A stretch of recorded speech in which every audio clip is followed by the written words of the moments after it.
Hey, what's going on, folks? This is Ryan, and thank you again for hitting up the channel. Truly appreciate it.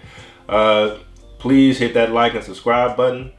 And once again, my whole goal is to talk to this camera. You guys talk back in the comments. Let me know what you thought about the video. Give me some suggestions of other movies or shows I could watch. I'm always open to just about any genre. I'll give anything a try. So let me know in the comments if there's something I'm sleeping on or something I overlooked. Always down to watch something new.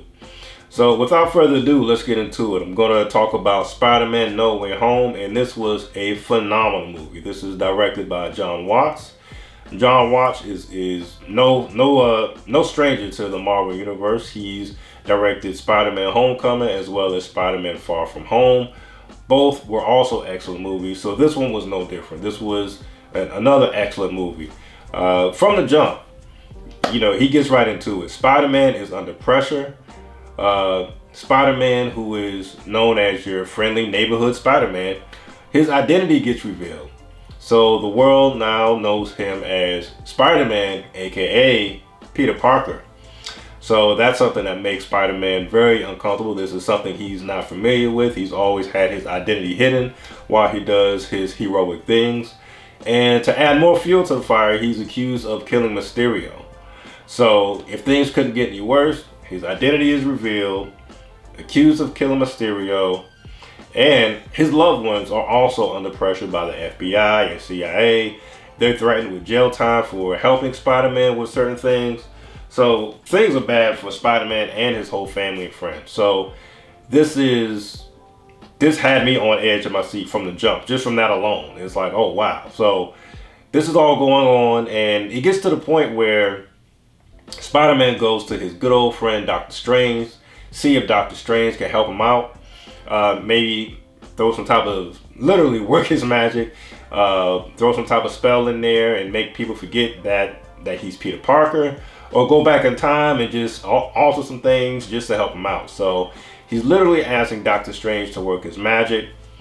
Doctor Strange gives him a chance, tries to help him out, and in doing so, he makes matters even worse. So what I mean by even worse, this spell gets botched, not because of Doctor Strange's doing, but because of Spider-Man trying to add these last minute, quirks and tweaks into it. And with that being said, he have some familiar faces from previous Spider-Man movies into the mix. So a lot of blast from the past villains come back. So we have Green Goblin, we have Doc Ock, we have Electro, we have the Lizard, the Sandman. We just have a whole marching band full of arch enemies coming back to get some get back on Spider-Man. And if you're familiar with like the Tobey Maguire versions or the Andrew Garfield's versions, we're talking about those villains coming back to see Tom Holland. So what I like about where Marvel is taking it, we're now flirting with like multiverse stuff, so. And this was a great introduction of the whole multiverse thing, in my opinion, because, this bot spell brings Green Goblin back. And Green Goblin and Doc Ock, for example, they want to see Spider-Man. And when they fight him and they realize, oh, this is not the Spider-Man I'm used to. You got the Spider-Man suit, but something different about you. So that whole thing is really going on. So literally, these villains are used to seeing Tobey Maguire's face. Electro is used to seeing Andrew Garfield's face. They're not used to seeing this Tom Holland who's calling himself Peter Parker. So that's what I loved about the movie. It's mixing up all these different villains from different worlds and universes to come back. And it's just whole big mix and matching, clashing thing. Another thing I liked about this movie, I felt like the running theme of this movie was, not to sound cliche, but this movie was all about second chances. Peter Parker's identity is revealed, so he wants to get a second chance or he just wants to run it back to where people don't know that he's Peter Parker. There's even a good number of moments to where these villains have have the opportunity for a second chance.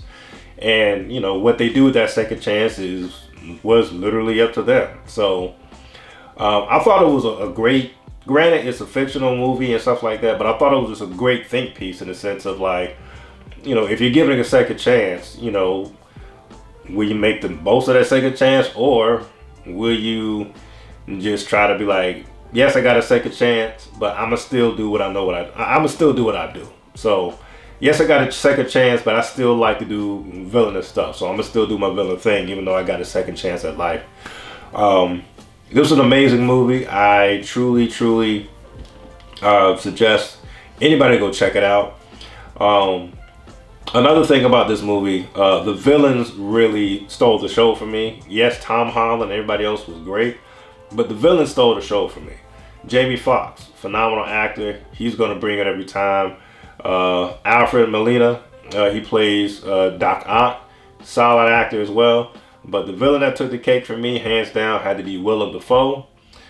Willem Dafoe definitely owns that Green Goblin role. I don't care. Just how Hugh Jackman owns Wolverine, I can't see anyone else being Wolverine other than Hugh Jackman. I can't see anyone else playing, playing Osborn, aka the Green Goblin, the way Willem Dafoe does.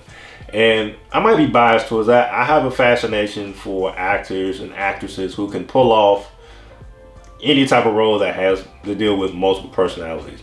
James McAvoy from Mr. Glass, I thought was amazing. Sophie Okonedo from the Nurse Ratched series on Netflix, amazing.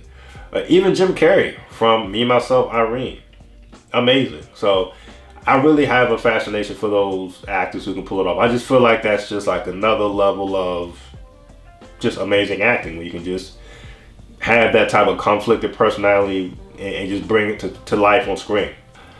So yeah, I know I digress with the whole multiple personalities and actors and actresses things, but I really do think that this was a great movie. Highly recommend anyone to go see it. And this has been Ryan signing out. Peace.